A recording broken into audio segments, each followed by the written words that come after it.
Welcome back to Morning Live. Over the weekend, news broke of the killing of the Environment Minister in Burundi, Emmanuel Niyonkuru, on his way home from New Year celebrations, sparking fears of deepening violence and conflict in that country. Now, this incident comes on the heels of massive violence in the DRC, with the opposition demanding the resignation of President Joseph Kabila. Now, the two countries are part of what is called the Great Lakes region that includes countries like Rwanda, Uganda and Tanzania. Now, Ambassador Welile Nhlapo is a former special representative to the Great Lakes and has spent quite some time in efforts to bring about a peace in this region. And he joins us now live in our studio. Very good morning to you, Ambassador. Thank you so much for joining us. Now, your involvement in the Burundi peace process dates back to when President Zuma was still a deputy and playing a very crucial role as a mediator there. And after the elections, it did seem that the country was well on tracks to peace and democracy. Can you take us through the origins of the conflict in Burundi?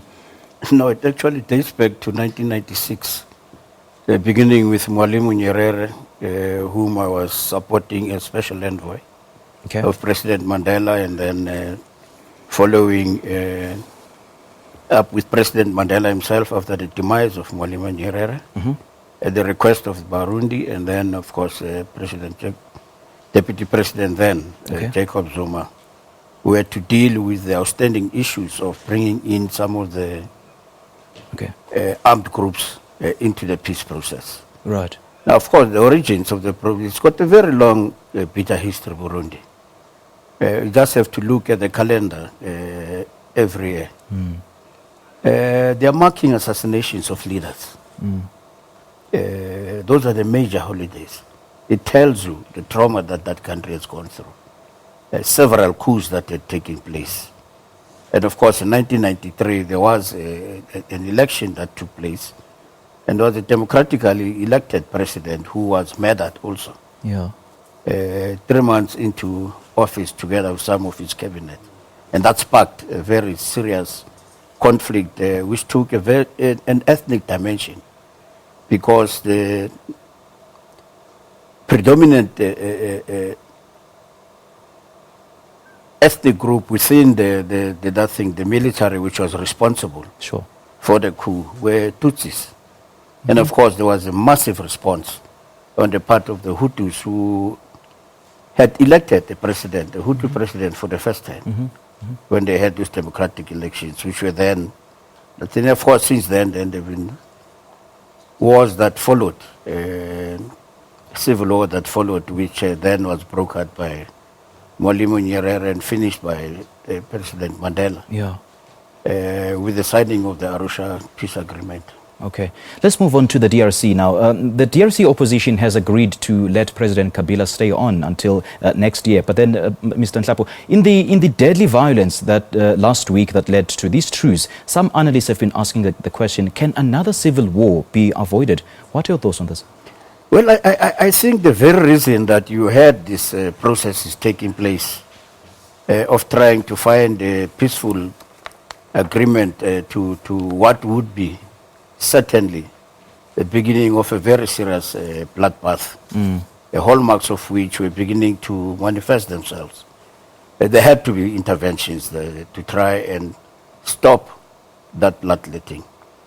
And the first was with the AU, with the appointment of Edem Kojo, former Secretary General of the OAU and Prime Minister of Togo, to try and broker a peace agreement. But there was a problem in the sense that it was misunderstood or misconstrued by the opposition, or there were suspicions that it is an implementation of a dialogue that President Kabila had announced.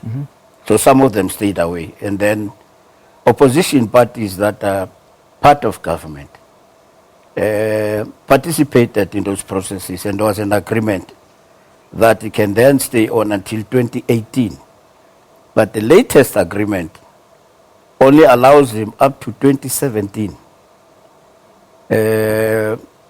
which is an agreement between the opposition parties and the ruling governing party. But there are sticky points that needs to be still fleshed out. And this has been mediated by the Catholic Bishops' Conference in the Congo, what is called the Congolese Episcopal Conference of the Congo, to try and broker this peace amongst the political parties. And indeed, by 31st December, they came to some agreement on certain elements of what should then be the part of the transition that they're going to put in place. One, that President Kabila can stay on until 2017. It means by the end of this year, no date determined, and that will then hand over to an elected president, and that elections should take place. They then establish a council for the implementation of this agreement, electoral agreement and process, which is going to be constituted of 28 persons. All right, unfortunately, we haven't got much time, Mr. Nhlapo, but then just briefly, what in your opinion do you think should be done, or what are the solutions to the conflict in the Great Lakes region? Well, I think this attempt at bringing about a closure through an electoral process might help to avoid a situation where the president continues to stay on. Okay. And then, of course, the opposition take to the streets, and then we'll see the security forces once again coming into the fray, and then what we've seen as what was disturbing to everybody might manifest itself. Okay. All right. Mr. Nhlapo, thank you so much for chatting to you this morning. Well, that was Mr. Welile Nhlapo, rather Ambassador Welile Nhlapo, who is a former special representative to the Great Lakes region and has spent quite some time there in bringing efforts and peace in that region. And this is Morning Live. We'll be back with more news at the top of the hour. For now, though, we'll take a short break.